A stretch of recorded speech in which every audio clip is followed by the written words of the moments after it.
Hello, everyone. I'm Dr. James Harper, and for over 20 years, I've been helping seniors like you, folks over 60, live healthier, happier, and longer lives. Today, we're tackling something urgent, especially if you're between 60 and 80. There are habits you might not even notice, things you do every day, that could be quietly stealing your energy, your strength, and even years off your life. As we age, our bodies shift in ways that make some old routines riskier than they were back in our 40s or 50s. What you could breeze through then might now be setting you up for heart trouble, falls, or memory issues. The scariest part? Most folks don't catch on until it's too late. That's why I'm here to walk you through 5 silent health killers you need to stop right now if you're over 60. These aren't just guesses, they're rooted in science, real patient stories, and even lessons I've learned in my own life. Stick with me to the end, because the last one's a hidden gem hardly anyone talks about. Yet it could be your secret weapon to staying strong and independent well into your golden years. Let's get started. Mistake number 1, sitting too long, the silent energy thief. Let's kick things off with something so ordinary it's almost invisible, sitting too much. Now, you might be saying, Dr. James, I walk every day, sometimes 20 minutes, sometimes more, so I'm covered, right? Well, not exactly. Even if you're getting out for a stroll, parking yourself on the couch, recliner, or kitchen chair for hours afterward is still a major health trap after 60.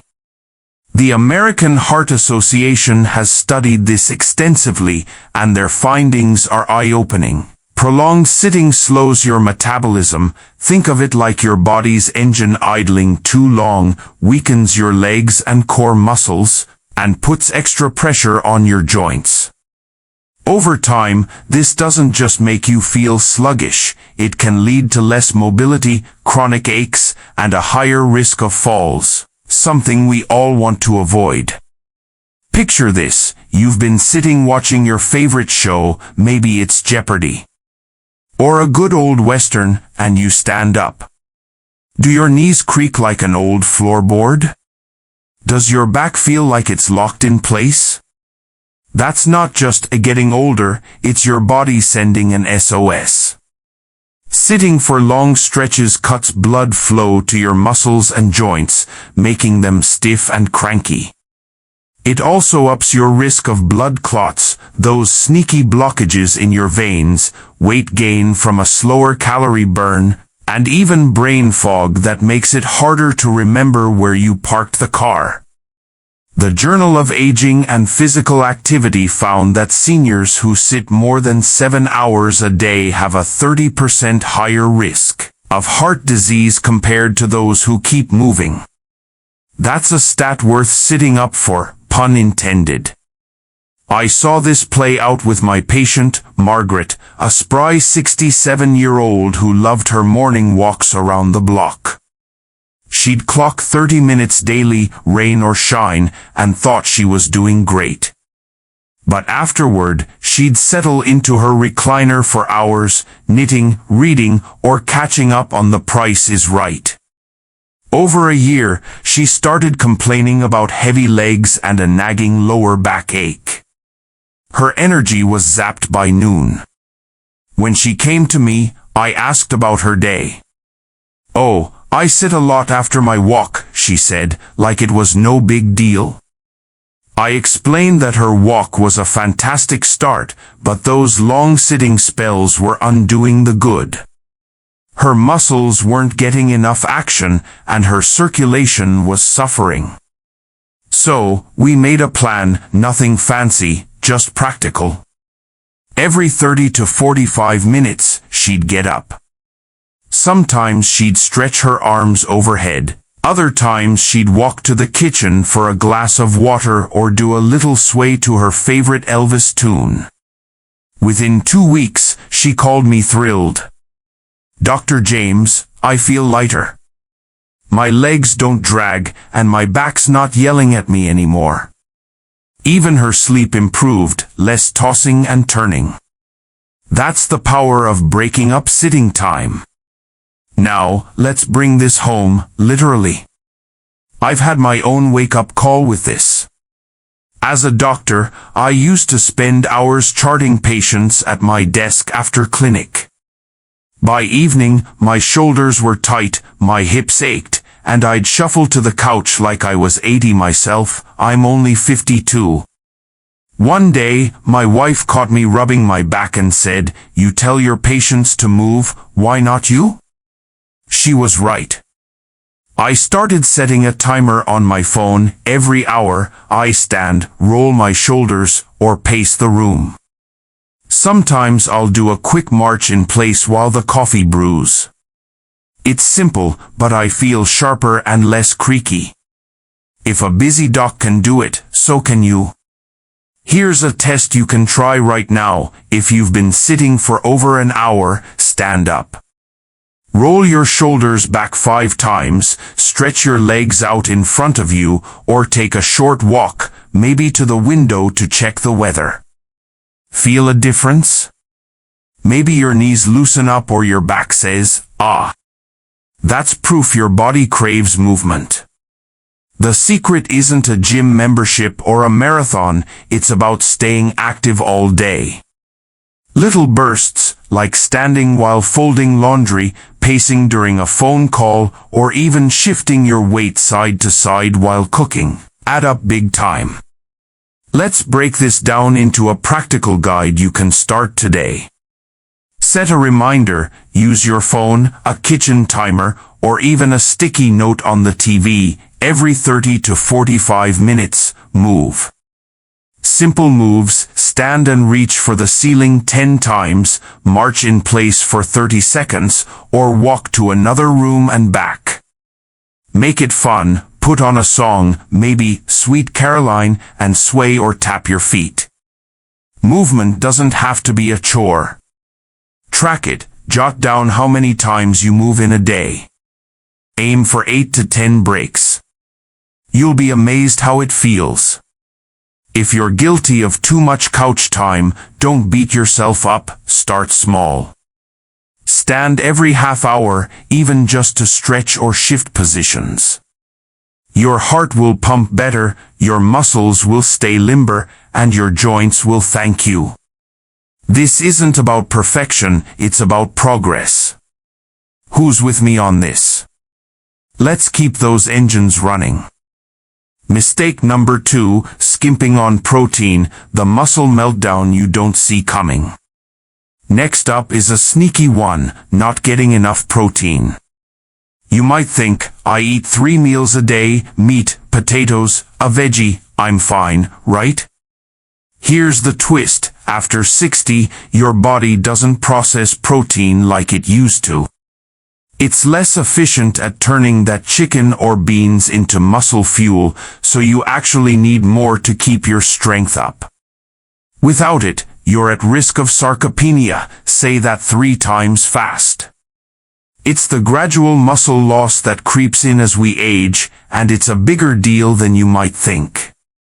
The Journal of Gerontology pegs it as a major threat to staying independent. Weak muscles mean struggling to get out of a chair, carry groceries, or climb stairs.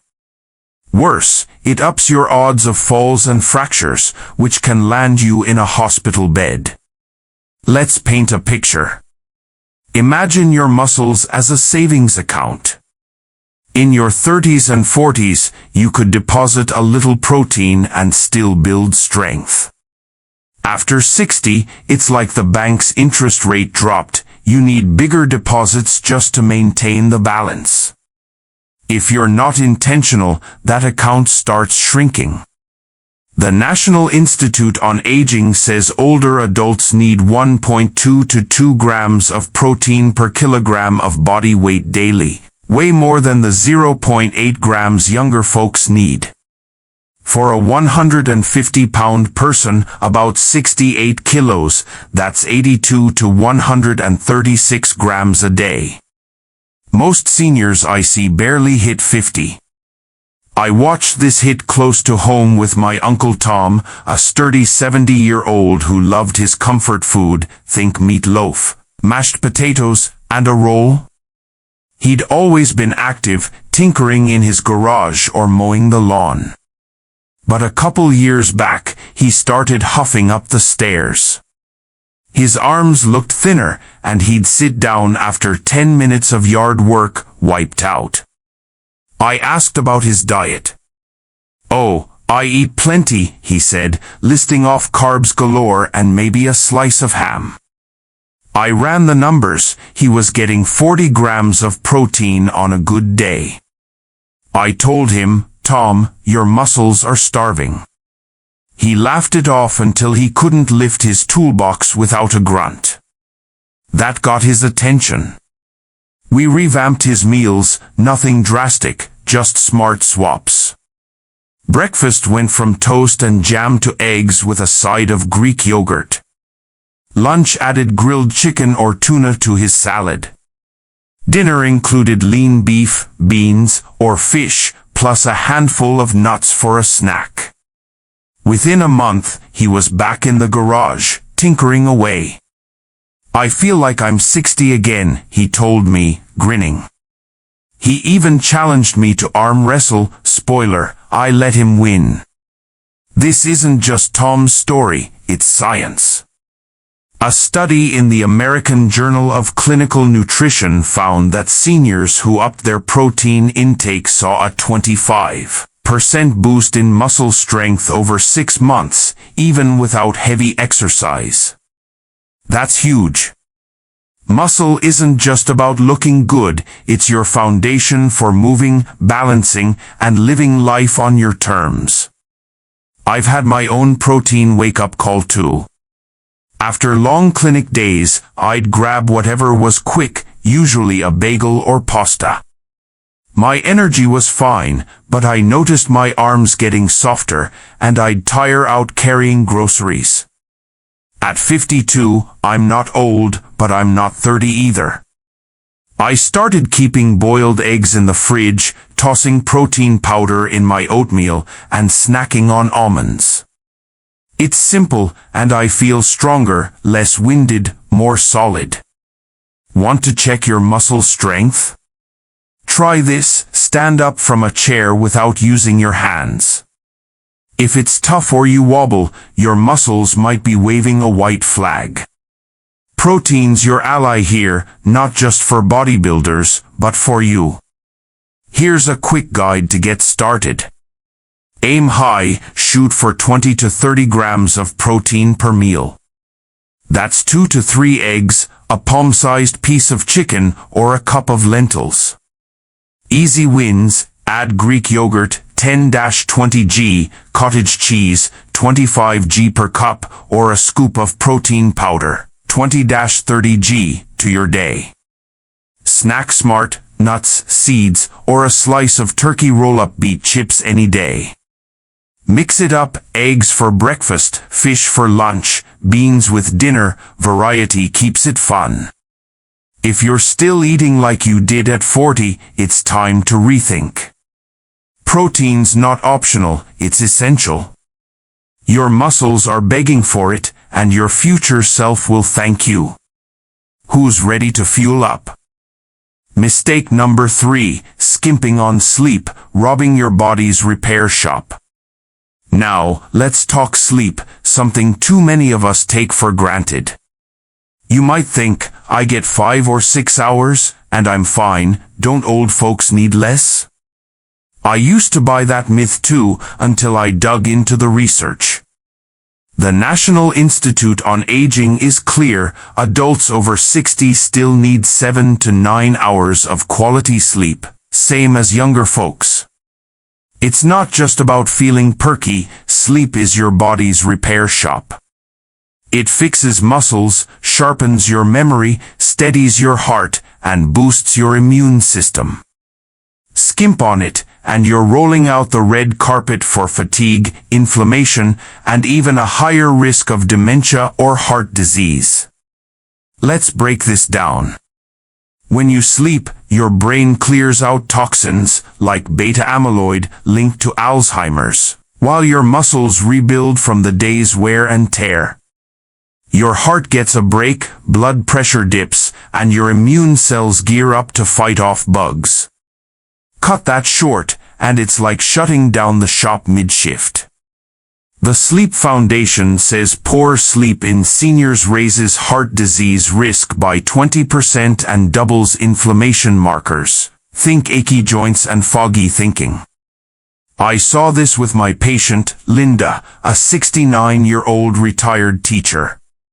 She'd brag, "I'm up at 5 a.m. with 5 hours of sleep, plenty for me." But she started forgetting names, snapping at her grandkids, and her blood pressure crept up. She came to me exhausted. I asked about her nights. "Oh, I watch TV till 11, have a coffee at 8, and toss and turn a bit." Classic sleep saboteurs. We made a plan: no screens an hour before bed, goodbye late night news, no caffeine after 2 p.m., and a wind down with chamomile tea and a book. 3 weeks later, she was a new woman, sharper, calmer, and her numbers improved. I've had my own sleep battles. After late night charting, I'd crash at midnight, wired from coffee, and wake up groggy at 6. My wife would tease, "You're grumpier than a bear in winter." She was right, I wasn't repairing. I cut caffeine by noon, swapped my phone for a paperback, and added a 10-minute stretch, legs up, deep breaths. Now, I wake up clear-headed, ready to tackle the day. Test your sleep. Do you bounce out of bed refreshed, or drag yourself up, needing coffee to function? If it's the latter, your sleep's not cutting it. Here's how to fix it. Set a schedule: bed at 10, up at 6. Consistency trains your body. Ditch the glow, no screens an hour before, try a radio or book instead. Wind down, sip herbal tea, stretch, or listen to soft music, think Sinatra. Check your space: dark, cool, quiet, earplugs or a fan can help. Sleep's not a luxury, it's your lifeline. Start tonight. Who's ready to recharge? Mistake number 4, skipping strength and balance, the fall risk you can avoid. Next, thinking walking's enough. I love a good walk, fresh air, birds chirping, heart pumping. But after 60, it's not the whole picture. The American College of Sports Medicine says muscle mass drops 3 to 8% per decade unless you fight it, and balance fades too. Weak muscles and shaky footing are why falls are the top injury for seniors, per the CDC. 1 in 4 adults over 65 falls yearly, often breaking hips or wrists. Walking's great for cardio, but it won't build the strength or stability to catch yourself when you trip. My dad, 73, learned this the hard way. He'd walk the dog daily, proud of his routine. But one day, he caught his foot on a rug, flailed, and sprained his wrist. "I thought I was fine," he grumbled. I explained his balance and muscles had slipped, he needed more than steps.